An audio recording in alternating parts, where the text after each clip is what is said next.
Tonight, we are joined by our very own Laura Jackson, who will be moderating the event this evening. Laura joined RJ Julia as a bookseller 5 years ago as she was finishing an MFA in writing for children and young adults. A former New Yorker, she has also lived in Colorado, Massachusetts, and Vermont, and worked as a teacher with summer jobs at a garage, camps, and the Guggenheim Museum, which was her first bookstore. Through it all, Laura has been an avid reader and a fan of Julia's work since 3 Junes first came out. Julia Glass is the author of 6 previous books of fiction, including the best-selling 3 Junes, winner of the National Book Award, and I See You Everywhere, winner of the Binghamton University's John Gardner Fiction Book Award, a recipient of fellowships from the National Endowment for the Arts, the New York Foundation for the Arts, and the Radcliffe Institute for Advanced Study. Julia is a senior distinguished writer in residence at Emerson College. She lives with her family north of Boston. Vigil Harbor has received rave reviews. People has named it a book of the week, calling it an engrossing, richly drawn, and exquisitely told story of small town residents grappling with the difficulties of changing times. So without further ado, please help me in giving a warm virtual welcome to Julia Glass and Laura Jackson. Take it away, ladies. Thank you. Thank you. Julia, thank you so much for being here. It's such a pleasure to be able to talk to you. You're such a great bookstore, and my only regret is I can't be there in person. So next time. I hope so. Yes. Oh goodness, there's so many things to dive into. And I have to say, I was saying beforehand that I got to go back and reread the books that you'd written prior, because I always like a little direction to my reading. And that was a pleasure. And there's things that these books have in common, but one of the things that stands out for me is how you decided to go near future with Vigil Harbor. Right. And I was curious about that. And I know also in your afterward, you mentioned that it had taken you about 10 years to pull this one together. And I wondered if that near future decision came where in the process? So this book had a very unusual trajectory compared to my others. You know, I as a writer, I describe myself as a serial monogamist. I work on one book at one time. I don't have them lined up like planes at LaGuardia Airport or something. So I am focused on and living with a given set of characters for a couple of years.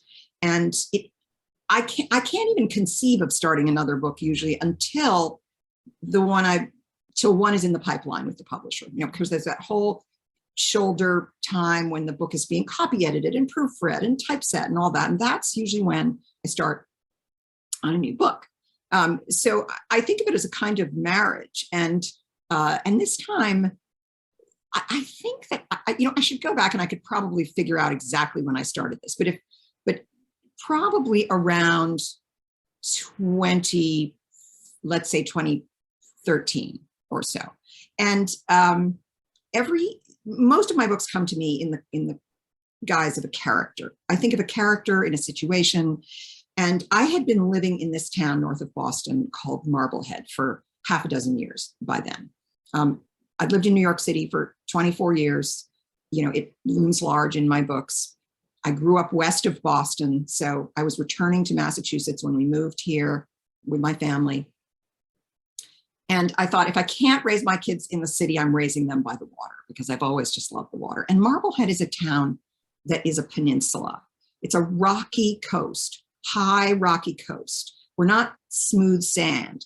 And the advantage of that is that we're actually set pretty high above sea level for the most part. We really get slammed by storms. But I really wanted to write about a community like this town. And Vigil Harbor is very much Marblehead, Massachusetts, at least topographically. I like to describe this as an autogeographical novel. And so I thought, I was interested in writing about an architect. I thought, what if I write about an architect who builds homes designed to withstand the increasingly severe storms that we face on the coast? And his name was Austin Kepner. He's still very much in the book, though he no longer this kind of alpha protagonist that I had envisioned. And like a lot of my characters, he had something in his past that not everybody knows. And this was my idea, that he's very established in the prime of his career, the prime of life. He's married to a woman with a son named Brecht, and we'll get into talking about Brecht because he's a very important character. Mm-hmm. I never thought when I started this book 9-10 years ago that Brecht would be of any substance.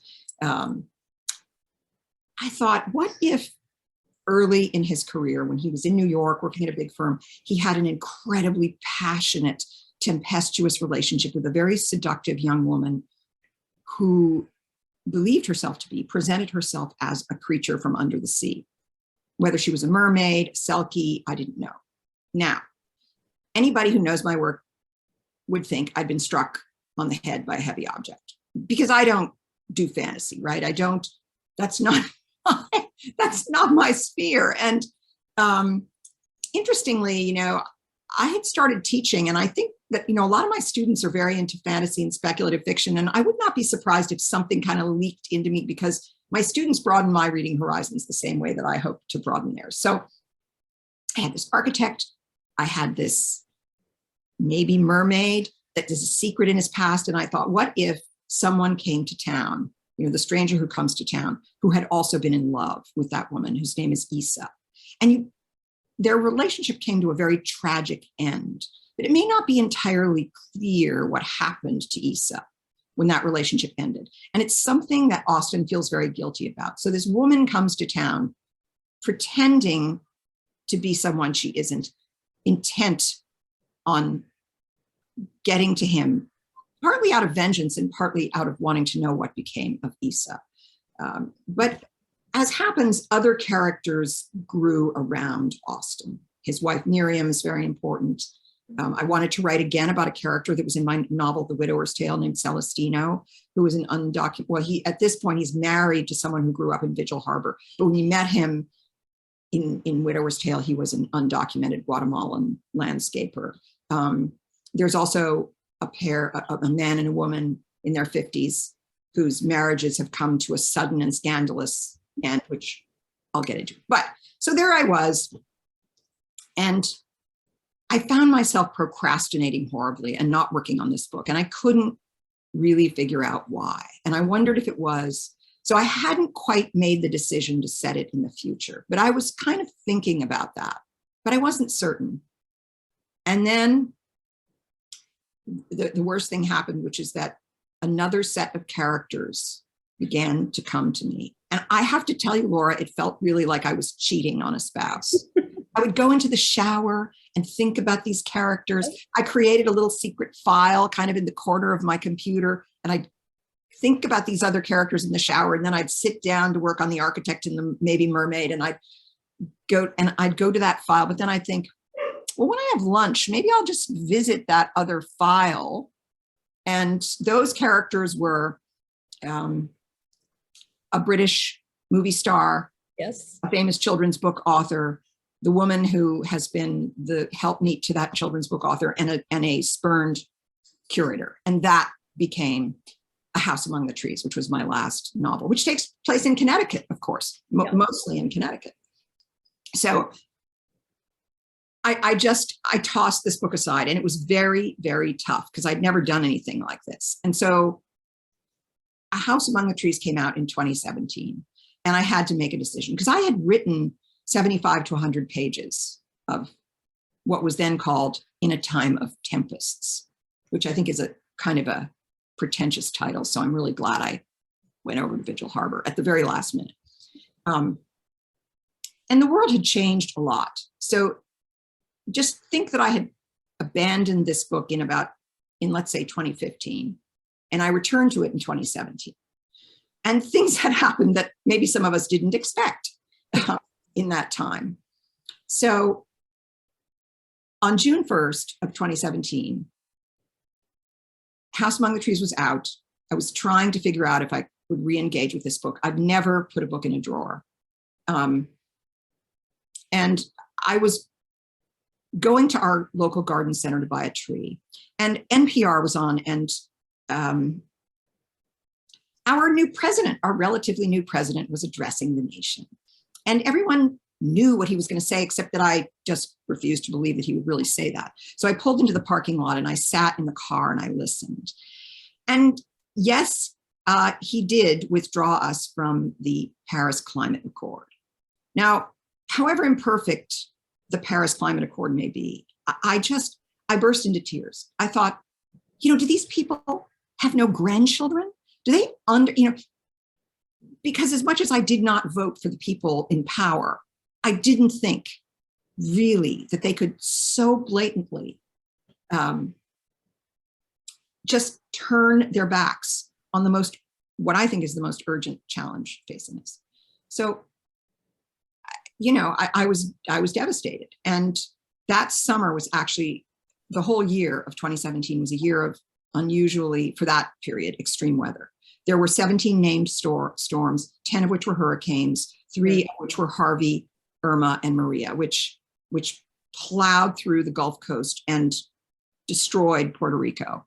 And I thought to myself, what is it like to be either a climate scientist or a climate activist, climate change activist, and just feel like you're beating your head against a wall? And I thought, what if we got to the point where in order to be heard, those activists resorted to violence, to eco-terrorism? Now, The Widower's Tale has characters involved in what I call eco-activism, even sort of pranking. But the notion of committing the kind of mayhem that actually leads to bystanders dying. So I thought, what if I set this book about a dozen years in the future when the world is recognizable? It's not the kind of dystopia where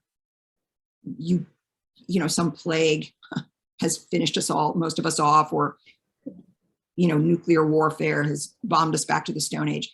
It's a recognizable, fairly affluent and privileged suburban community. But even these people who feel insulated are beginning to face the consequences of increased political schism in the country, stricter immigration policies, stricter reproductive rights policing, and most notably, eco-terrorism. There are bombings taking place, small, not on the scale of 9/11, but small bombings taking place here and there. And it's in that atmosphere that the novel begins. So you meet a number of people in this seaside community that has the false sense of being insulated from what's going on in the world as the sea levels rise, as politics becomes even more intractable, the extremes that we're in. So that's how I landed there. So I guess you could say that the commitment to setting it a little bit in the future happened when I came back to the book. And then I understood. But, I'm such a low-tech person that I have to say, maybe I get a B- on my tech futurism, but it's really ideas and the way in which people collide with politics, which is something that happens in all realistic fiction. I mean, I don't set out to write political novels, but my characters, live in a world where, like it or not, you do engage with whatever's going on in the Supreme Court or in the latest elections, or living in Massachusetts. When I moved to Massachusetts, back to Massachusetts in 2004, Massachusetts had just become the first state to legalize same-sex marriage. And I was really proud of that. I felt like, you go home state. And, my politics are squarely blue Massachusetts. So, but, now we're seeing retreat. We see advances, we see retreats. Again, the EPA has just been, effectively castrated by. Anyway, I didn't come here to discuss the headlines of the New York Times, but it's very relevant. It's very pertinent to this. It's very pertinent to this book. Yeah, it is. And the second stranger who comes to town, there is Petra, the woman who comes out of Austen's past because she was in love with this woman, Isa, as well. But there's someone else whose motives are mysterious, who seems like a very charismatic person, but it's clear there's something, and he comes to stay at Celestino's home, and Celestino and his wife put this stranger up. And what he's going about is, I mean, I don't want to, of course, we talked about no spoilers, but I think it's even clear to the reader that something isn't quite what it seems to be with him. And then I'll also talk about, humor is very important to me. So I want to say that, first of all, I believe that this novel ends, hopefully. Things are not all fixed, but I like to think that there's a lot of humor in this book. And one of the things I really enjoyed writing is it has to do with living in a town where a lot of the social life is based in yacht clubs. Now, I don't even own a canoe, but Marblehead has 5 yacht clubs, 5. And I thought, if I create a town in a novel that has 5 yacht clubs, nobody would believe it. So I created one yacht club. It's the Vigil Harbor Yacht Club. It's a very important social hub. And there are a lot of sailors in town. And by the way, around here in Marblehead, all anybody wants to know when they talk to me about my book is, which yacht club is it? And I say, it's a composite. So they're sure they know the secret identities of all these people. But so very near the beginning of the book, one thing that happens is that 2 couples, the Tattersalls and Iliescu's, who are members of the yacht club, Mike Iliescu, the husband of one couple, and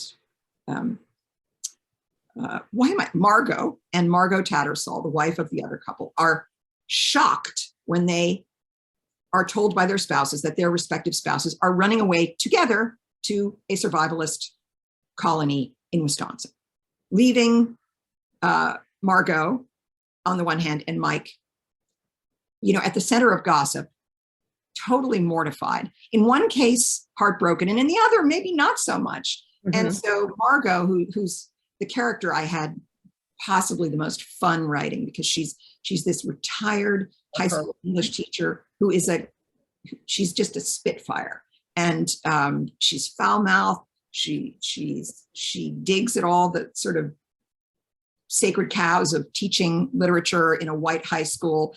But she really, and Mike, meanwhile, who's a marine biologist whose work is somewhat discouraging, and who feels quite bereft by the departure of his very extroverted wife. Margot decides to make a project of Mike. And it's not that they come together romantically, but they become allied in a certain way.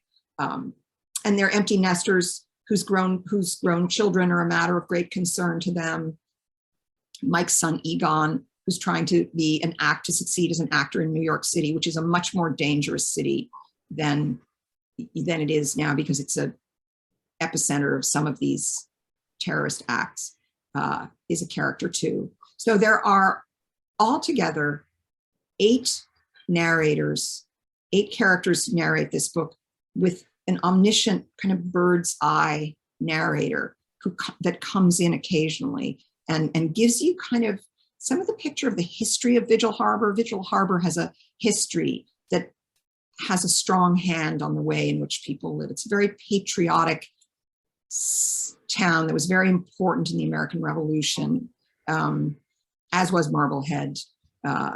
There's a lot of town pride, a lot of town stories that go back centuries. And people, live in these houses that are 200-300 years old and sort of carry on these stories. So, yeah. And place seems really important in all of your work. And I love how you're omniscient narrator. And is there anything more to that narrator than that? I was like, gosh, should I be thinking of who this might be? Or it's just... here's something that I often discuss with my students. So omniscient voice is a voice that's pretty rarely used in contemporary fiction. Yeah. I think we're living, because we're kind of still in the age of the memoir. My students, their default is almost always first person, or it's close third person. And I write in both of those. And the other thing is, when I started this novel the first time, I thought, I'll write a novel in the omniscient voice. And I started out that way. And I really I couldn't wrestle that beast to the ground. And yet I wanted there to be, I hate to use this, a drone-like voice, not God per se, but one of the things that we talk about when we read things in the Omniscient Voice in my writing workshop is, will this voice actually turn out to be someone, a real character? Will it turn out to be one of the characters or yet another character, a flesh and blood observer?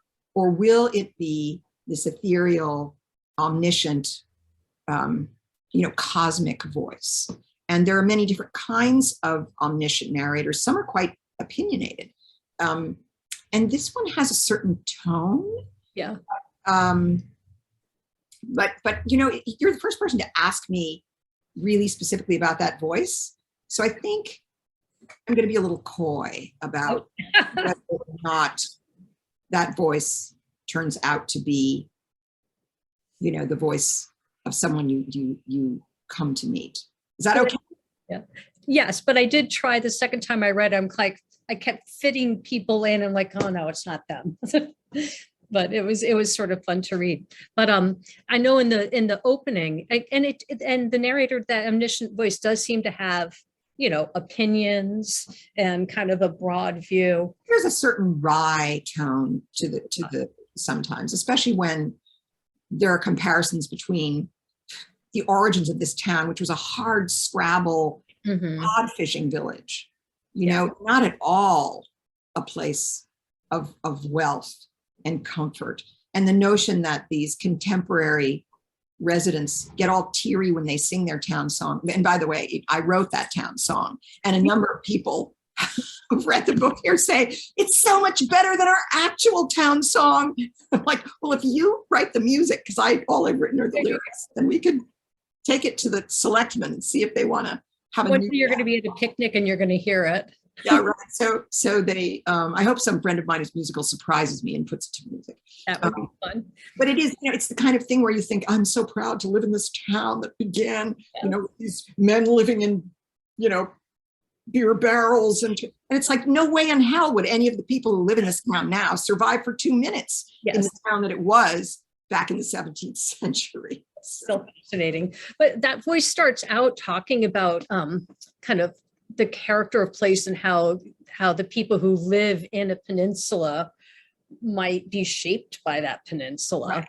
And I thought that was a really interesting more place. You're right about place in my books. The greatest pleasure, every fiction writer has a favorite part, I think, of working on a book. And mine is creating place. Is putting the reader in a place. It could be a house, a landscape, a town. It could be a place that the reader may know very well, the West Village of New York City, which I've written about a lot because I lived there. But you still have to build that world. Even you can't take for granted, and you want to, really bring it into focus. But this is, I think, not the first novel, but more than any other book, this is a novel about the way in which place steers destiny to some extent. Destiny of the people who are born there, or choose to live there, or choose to return there. And there is that sense that this, it's actually, the narrator puts it forth, that this is a town that people often leave thinking they won't come back, but they very often do. They very often do. Yeah. And I'd also should say that although there's a lot of backstory in this book, sometimes I call myself the flashback queen. The present events of the book take place over only a few days, in which all the characters you meet are brought together by into a very dangerous situation. And it's how they deal with that situation and how they look after one another that is really what the book is building toward.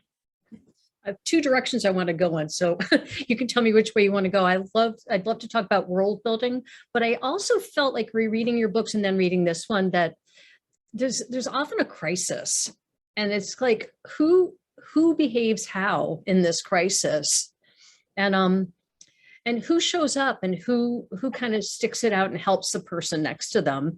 And I love that in this book. I mean, the crisis in this book is just the whole world's crisis that we're all experiencing. And it was really interesting to see who you put in that situation at the end. Right. And it was who you pulled together and who acted really bravely. Right. And, because I don't plot books out in advance, because E.L. Doctorow, one of these days I'm going to commit that quote to memory. Do you know that quote? So E.L. Doctorow said that he didn't, sadly he's no longer with us, did not plan the arc of a novel. And, Doctorow is very much, you would think of him as a plotter, but he said it's the way he writes is like driving a long distance at night when all you can see is what's in the beams of the headlights on the road. You can't see any farther than that, but you'll reach your destination.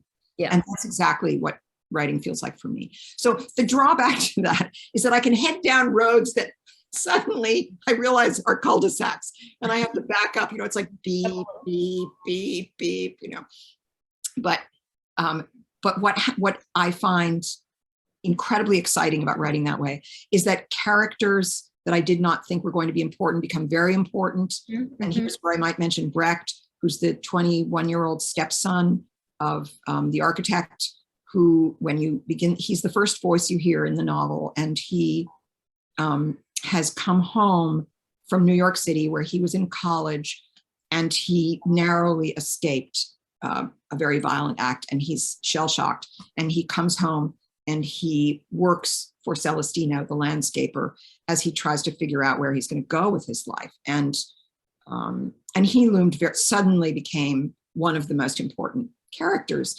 And his involvement at the end was kind of a surprise to me. And how he intersects with Petra, the devious woman from New York, was a real surprise. I was choreographing that important climactic day, and going from character to character, and they're in different parts of town doing different things when, something happens. So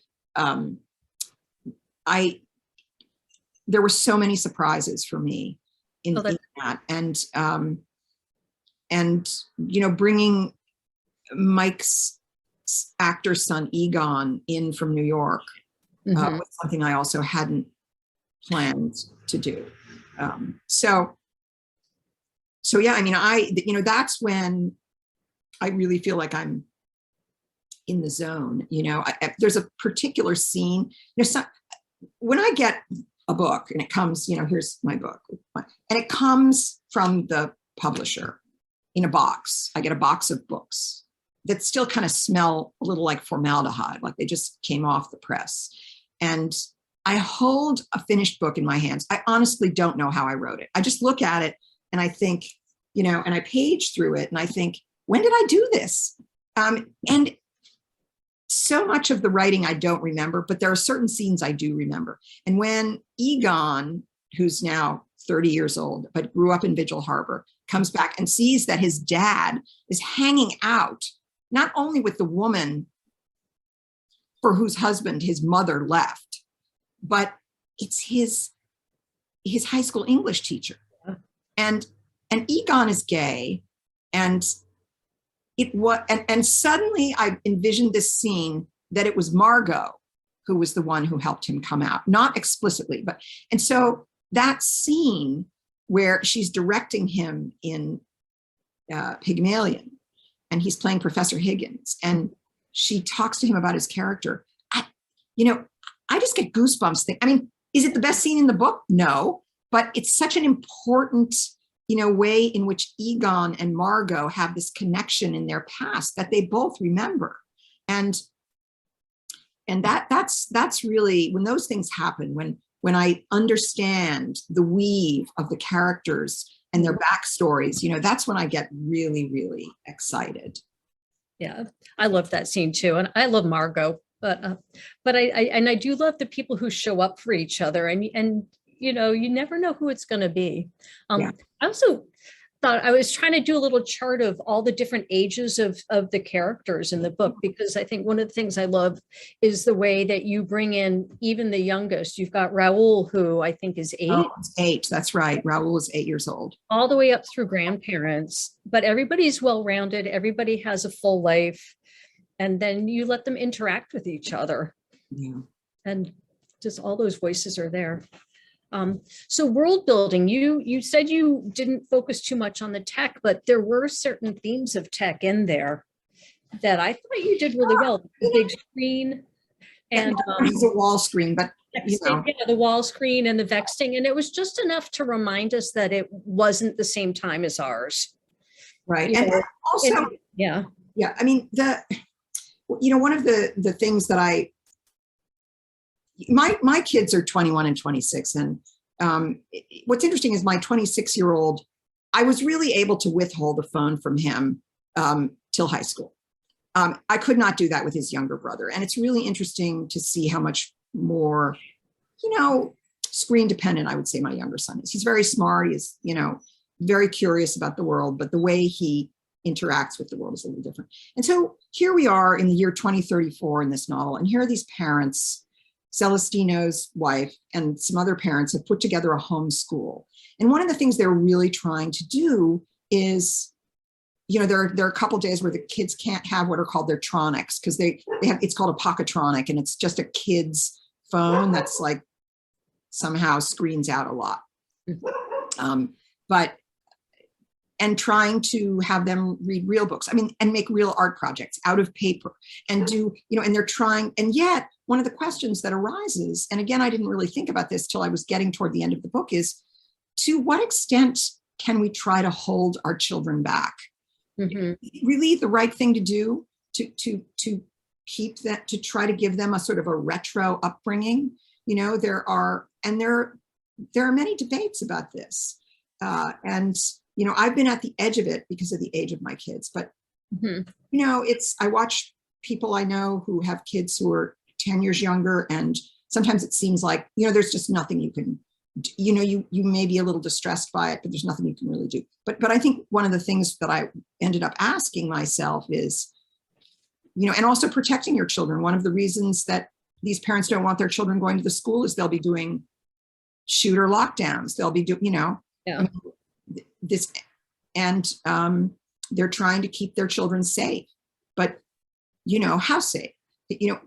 At what age can you, or should you, let your child out into the world on their own, and to what extent? So that also, ended up being, I suppose a main theme in there. Well, there's a few different conversations you have about that, and that the parents at the school have about that. And as a former teacher, I really appreciated just listening to them parse it out, and second guessing and backing and forthing. And I think the conclusion was that there's no perfect way to do it.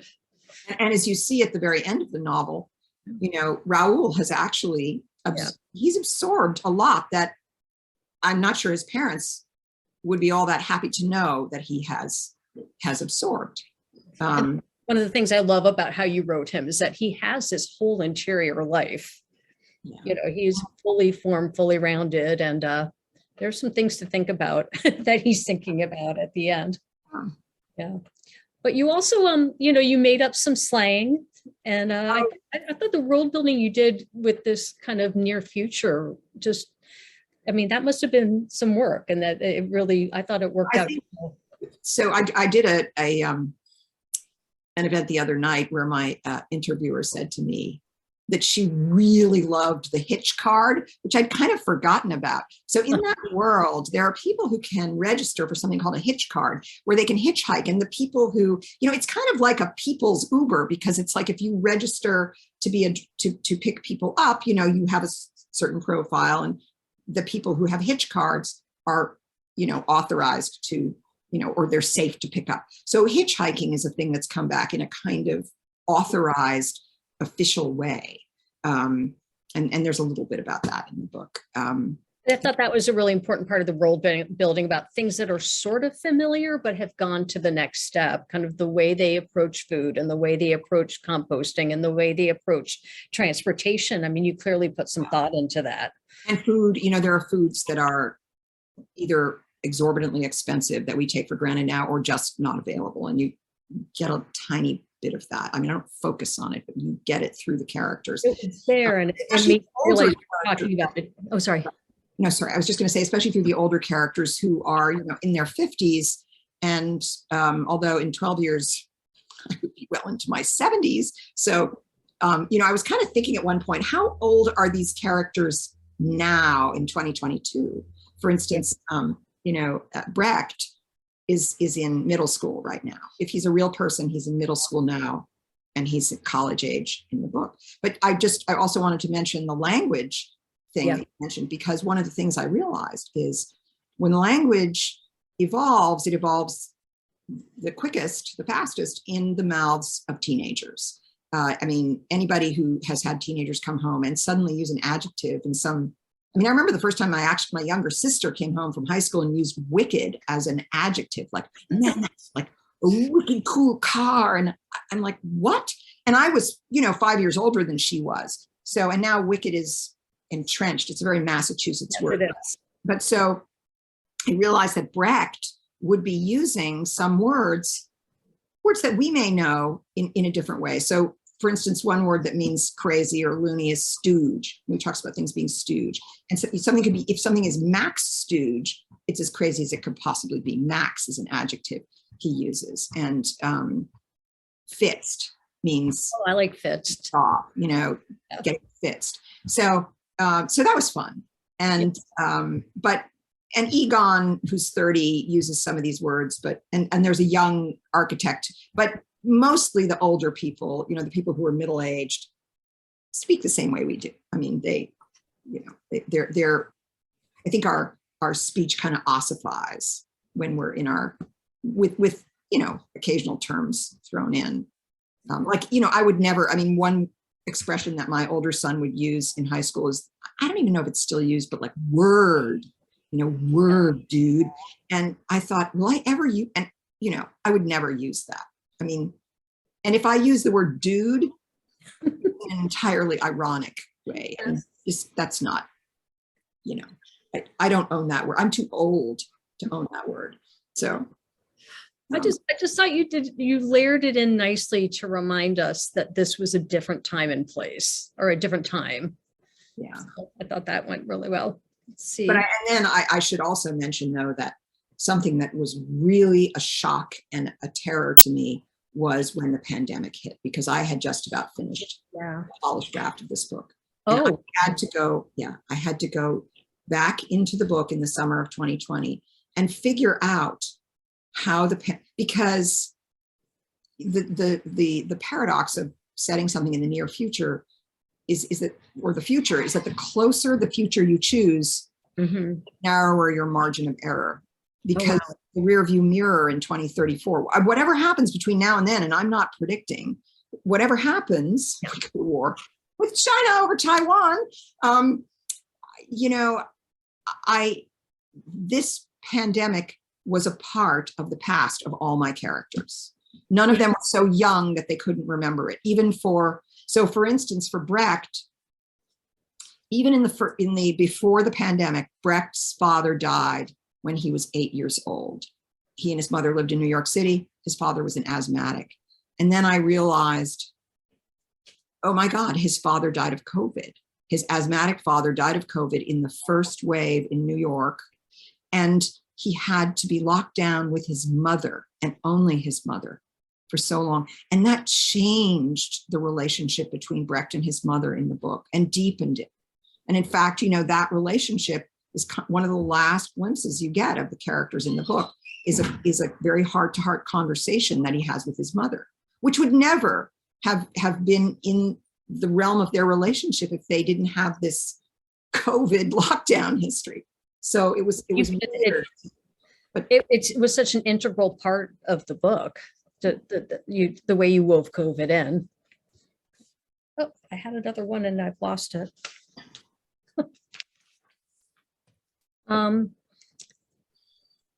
Sorry, I had this great question for you and it's gone. I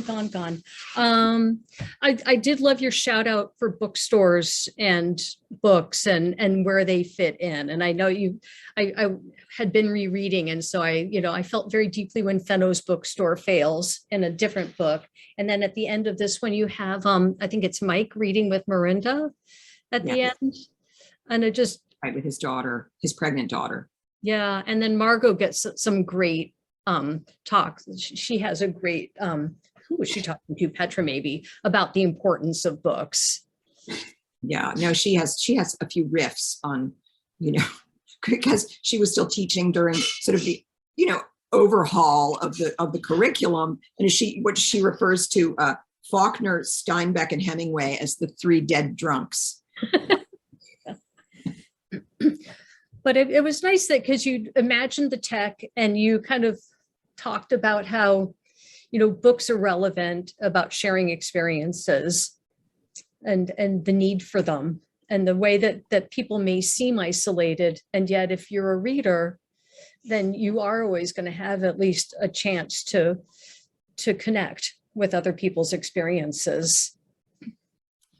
And that happens here too. Oops. I see Abby. Is it time for us to open up? I think I see Abby.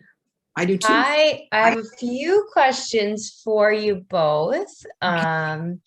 So, and a reminder to our audience, if you do have questions for Julia and Laura, you can send them using the Q&A feature at the bottom of your screen.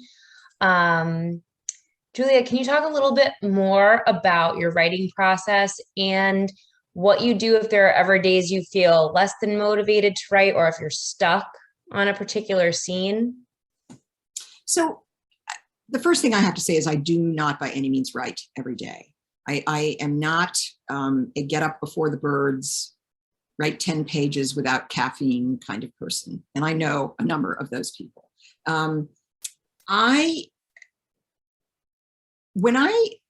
I did not go to an MFA program as I teach in, and I now really see what I would have gained had I decided to do that. But I was very stubborn and I wrote on my own.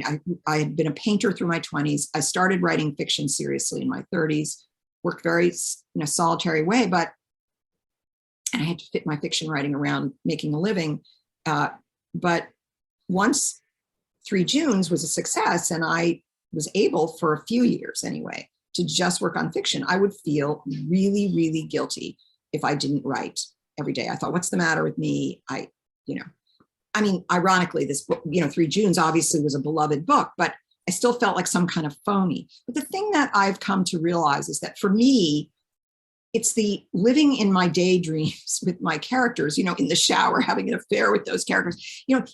My characters kind of, they live in my brain for a while. And I'm going through that right now with a new set of characters. So and this, by the way, is one of the reasons that I really don't like to carry my phone around with me. I like to be out and about, whether I'm walking the dogs or I'm shopping or, just thinking about my characters. And then what happens is once I get to the keyboard, and I do write on a keyboard, despite my having said I'm kind of low tech, I type very fast and I like that. So I will write in what I call sprints. So for almost every day, but not every day for a few weeks, at some point during the day, it won't be in the early morning, but it might be the late morning, it might be the early afternoon, it won't be at night. I will sit down and I will probably hammer out 10 pages that are the result of what I've been thinking about. And so if I do this for 2 or 3 weeks, then, let's say that I write 30 to 40 pages a week, then I'm going to have, in 3 weeks, I'm going to have, 90 to 120 pages or something. And that's how it happens. And I also don't write draft after draft after draft after draft. I write very slowly, forward and go back, forward and go back. I have to revise meticulously as I go along, because I'm a nitpicker, even about my own grammar. And, it's like if there's some adjective that it's just not right in a paragraph, I'm not going to say, oh, just let it be, I'll get back there. No, I'm going to stare at that adjective. I'm going to think about it. And so maybe some days when I think today I'll probably write 5 or 6 or 10 pages, I don't get past what I was already writing, because every time I open the manuscript, I go back a little bit. So I start, a couple pages before where I left off, and I might go through it quickly and move forward. But by the time I get to the end of the book, it's really almost a finished draft. I mean, I don't know. I mean, this isn't entirely true, but I can still change my mind about the ending, or even not have a clue about the ending after I've been working on a book for 1.5 years or 2 years. Most books take me 2 to 3 years to write. And I'm just living with those characters who are making their choices. I mean, I know I'm making them make their choices, but often I don't quite understand. I really feel sometimes as if they're doing it on their own. So, it's funny. I once did for 3 Junes, before it won the award, when my publisher was sending out on events, they did something very smart, which was, I was basically the opening band for a number of big authors with books coming out that summer. And one of the events I did was with Sue Miller, who I just, worshiped. I mean, she has a great sense of humor, but she's very poised and a little reserved. And after our presentations, people were asking questions.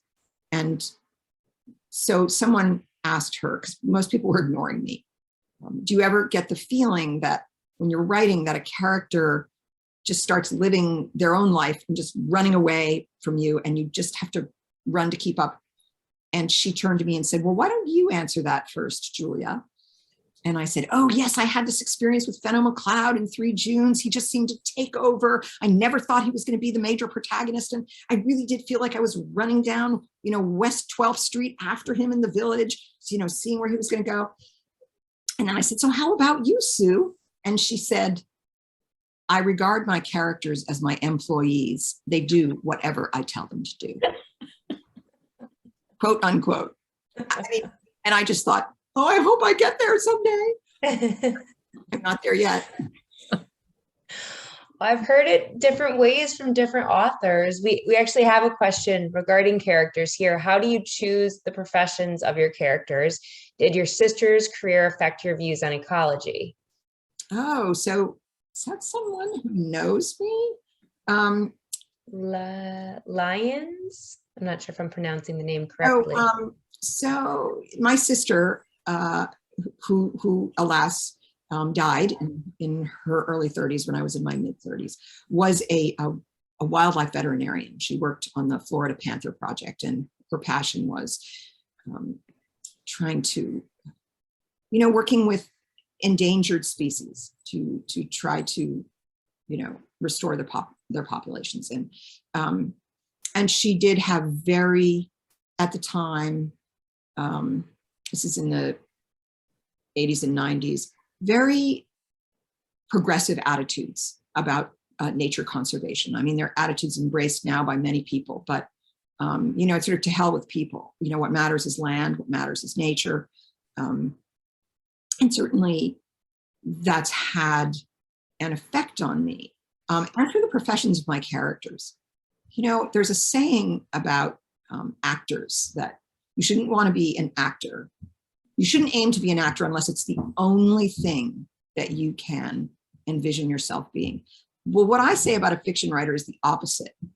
The best fiction writers are those who wish they could be everything, because we get to try on, it's as if I have a closet with costumes like, oh, brain surgeon, oh, reference librarian, oh, school teacher, oh, marine biologist. And, as I said, this book started with my thinking that I really wanted to go deep on an architect. But the truth is, although Austin Kepner is an important, he's an important character, I don't really go deep into architecture the way that I thought I wanted to. It turns out that I think it was really kind of too dry for me. wasn't, I mean, I actually was far more interested in marine biology here. And I went to some really fascinating lectures related to the conservation of the liminal zone of the Massachusetts coast, the salt marshes that are like the lungs that, you know, and also an incredibly rich and important ecosystem. And as it turns out, the wetlands and salt marshes that we have that are north of where I live, I believe are the largest contiguous wetlands, wild preserved wetlands on the eastern seaboard now, because the mid-Atlantic has been encroached upon by development. And of course, the Gulf Coast was totally ruined by the oil industry. The bayous were one of the most important liminal zones. Those are what really keep the sea, you know, kind of keep the sea at bay. Those rich, loamy zones. Of course, now I'm geeking out here. But so it turned out that I put more about marine biology than about architecture in this book. And of course, what reader and lover of books doesn't sort of revel in creating a passionate English teacher, you know, one with a kind of wry sense of humor about what's regarded as great literature and, you know, what maybe she has different opinions about.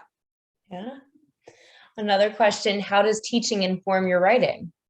So I really wonder, as I mentioned earlier, if my students' tastes in fiction, some of which are, many of them are reading speculative, fantasy, magical work.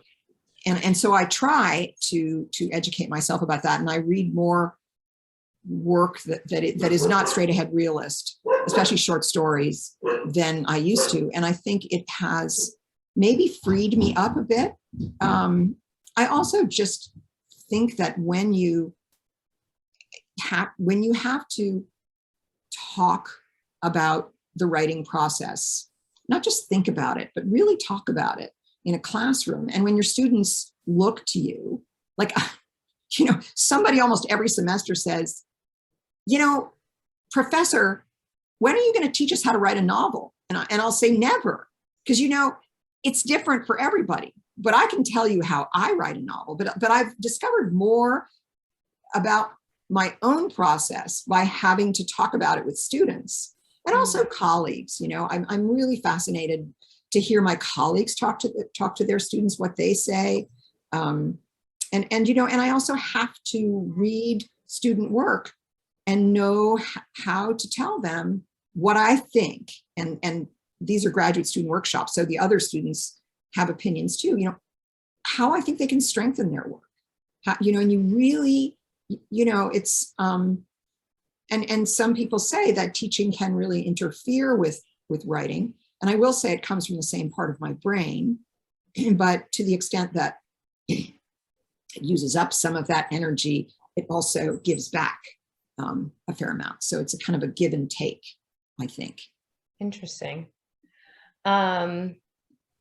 This question, we have to ask this question for Julia and for Laura. What are some of your favorite authors, or what are you reading now that you recommend to our viewers here tonight? Julia, you go. Okay, I guess I have to do this, right? So, you know, I'm not going to talk about favorite authors because in a way, I'm very fickle. You know, any given week, I might have sort of different opinions. I will say this. I want to name one author who I think had a strong influence on me because I read her obsessively, and she was a very prolific fiction writer in my 20s while I was a painter, and that's Iris Murdoch. And I think that the British writer Iris Murdoch has been not deliberately, but accidentally kind of eclipsed. Her novels are so rich, and she really pushes the envelope on plotting and casts of characters. And so she's someone I would really recommend that people seek out. But I'll talk about some of what I've read lately. I've always read short stories to some extent, but because I teach creative writing, I read a lot more short stories than I used to. And I want to say that a couple of short story collections I've read in the last year and a half that I have absolutely loved are The Secret Lives of Church Ladies by Disha Philyaw, which I think won the Story Prize last year. fabulous collection of stories. Also, Land of Big Numbers by Taiping Chen, a Chinese-American writer. And then Lily King's collection that came out in December called 5 Tuesdays in Winter, five Tuesdays in Winter, I think. Incredible collection of stories. And I am just now reading Jess Walter's new collection, which is called The Angel of Rome. You know, Jess Walter, who is such a versatile fiction writer, and he's very powerful. I mean, Beautiful Ruins, which is an extraordinary novel, and I hope you read it, Laura, and when it came out, got a lot of notice that it really deserved. It's a really complex, entertaining, rich novel, but nobody can make me laugh out loud the way Jess Walter can. I was just reading this book at a friend's house in the country, sitting by his pool, and I was laughing so hard. It's the kind of thing where everyone's very annoyed because you can't really share what's so funny. You'd have to. So I read one of the stories out loud to my husband in the car on the way back, and he was laughing too. So I'm really loving that collection. I want to recommend also I read at the beginning of the summer, I read Gary Steingart's book, Our Country Friends, which I think is our first COVID novel. And it's a really fascinating book. And I loved it. It's deliberately Chekhovian. It's like a Chekhov play as a novel about a group of people isolated, locked down together, very affluent people in the Hudson Valley because of the early stages of COVID. And I have to also recommend a novel that came out in June called The Golden Season by Madeline K. Sneed. She was actually a student of mine in our program at Emerson. And this book, which I blurbed very happily, is a coming out novel about a young lesbian woman who's raised in West Texas in a town where football and fundamentalist Christianity are the most important things. Her dad is the football coach, and she has to come out as a lesbian to her parents. It is told from the daughter's and the father's point of view. Great book if you know football well. There was a lot I didn't kind of get, but it didn't matter. It's a gorgeous book. And also, it's really clear that Madeline loves Texas. I mean, she's had to, she's faced the challenge of coming out with an identity of her own that goes against the grain of the place that she came from. But it's talk about place. It's a real love letter to a place. And I say that as someone who periodically says, I'm never setting foot in Texas again, even though I have ancestors from there. I'm really looking forward to reading Yonder by Jabari Asim. And I'm also really looking forward to reading Phil Cly's collection of essays called Uncertain Ground, about what it's like to be a veteran in modern times, an American veteran. Phil Cly is, of course, the author of another stunning story collection called Redeployment that won the National Book Award. I'm going to say 6 or 7 years ago, short stories about the war in Iraq. Phil Cly is himself a veteran. Last year, I also read his big novel, Missionaries. I love that. You see, I can just go on and on. And still I'll be mad that I forgot something. But that's such great recommendations, though. Yeah. What about you, Laura? Oh my goodness. Well, I mean, no pressure. No pressure. No, I had a really good time doing a deep dive into Julia's work. It was, I love a little direction or like a theme. And each of those books stands alone beautifully. You don't feel repetition, even though they're like shared characters. Each book is wholly its own. And it was really fun to read them all in a row. I liked Geraldine Brooks's Horse. I liked a lot. And it was also really interesting to go see Jordan Peele's new movie, Nope, after reading Horse. That was really interesting. And then in between, I liked my palette cleansers are always mysteries. And I just read the third book in a series, but it was the first for me, Vera Kelly. And I'm not going to get the author's name or the whole title, but it was a really fascinating, it read like a classic mystery. but it's a lesbian private eye in New York in like the 60s or 70s. Oh, and wow. it just read like some of those old 70s novels. And I just really enjoyed that. I'd also like to did you have something else, Laura? No, go ahead. No. I was also thinking, we're talking about booksellers, and of course, I always love that booksellers enjoy my character, Fenno McLeod. Well, the writer, Carrie Marr, I think that's how you pronounce it, Maher, has published a novel called The Paris Bookseller. And it's a historical novel about Sylvia Beach, who did Shakespeare and Company in Paris in the 1920s, I think. And her, I'm reading that now too, because we're going to do an event together at a book festival in the fall. And James Joyce is a character, Ezra Pound is a character, and Sylvia Beach herself was, in a very loving relationship with a French woman who had a bookstore, down the block. I mean, those were the days when you could, there wasn't any problem with having, a million bookstores in the city. And I'm really, really enjoying that. I think it's very brave to take on, creating or, portraying figures who lived so recently. Obviously James Joyce and Ezra Pound are no longer with us, but they're relatively recent history. So that's a lot of fun, having fun with that. Well, I can't believe an hour has already gone by, but before we wrap up, Julia, I'd love to ask you, when our readers finish Vigil Harbor, do you have one particular, what's your greatest hope that you hope they take away from this new book? Well, first of all, I hope that they find the ending hopeful. The book doesn't raise a lot of, it doesn't tell you anything you're not already worried about. Okay. So I can promise you that. But, I was thinking about this recently in a podcast I did. And what I said to the host was, a book can't change the world, but someone who reads a book can.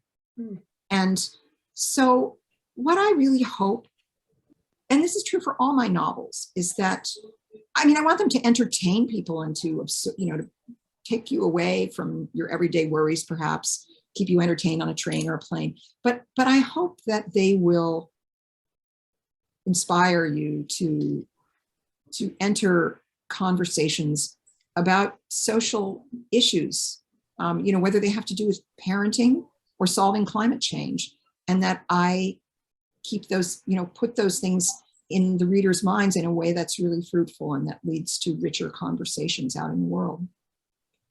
Thank you so much for that. Everyone, Vigil Harbor is out now and available for purchase. If you haven't gotten it already, you're in for a great treat. All of Julia Glass's books are incredible, and Vigil Harbor is no exception to that. Thank you so much to Julia and Laura for such a fantastic conversation. And thank you all for being with us, for supporting your local independent bookstores and our authors. We could not do what we do without you all. So thank you from the bottom of our hearts. Have a wonderful night and happy reading. Thank you so much. Thank you. Everybody who came. Good night. Good night.